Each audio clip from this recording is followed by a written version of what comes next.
এমন এমন বক্তব্য দেয় মাথা ঘুরে যায়।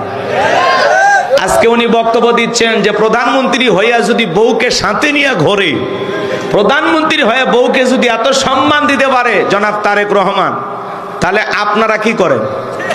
তখন হাসনাত আব্দুল্লাহ বলতেছে, আমাদের কাছে আমাদের বউ হলো রানীর মতো। মারহাবা খান। বেচারার সাহস আছে।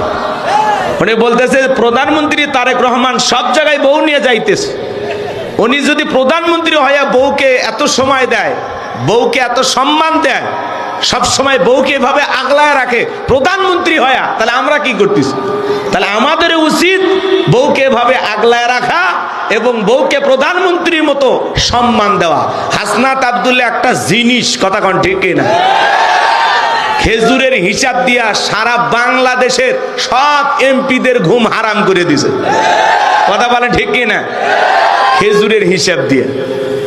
পরে আমরা জানতে পারলাম সৌদি আরব থেকে বাংলাদেশে খেজুরের কার্টুন আসছে 12,500। কত? এই নওগাঁ জেলাতে আসছে, আমাদের বগুড়াতে আসছে 291 কার্টুন।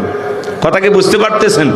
এরপরে একেবারে ঢালাও ভাবে কত কার্টুন কোন জেলা সব বরাদ্দ চলে এলো।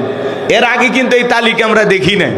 এই হাসনাত আব্দুল্লাহর কারণেই গুমর ফাঁস হয়ে গেছে। কথা বলেন ঠিক কিনা? একবারে পুরো জাতির সামনে সব উন্মোচন।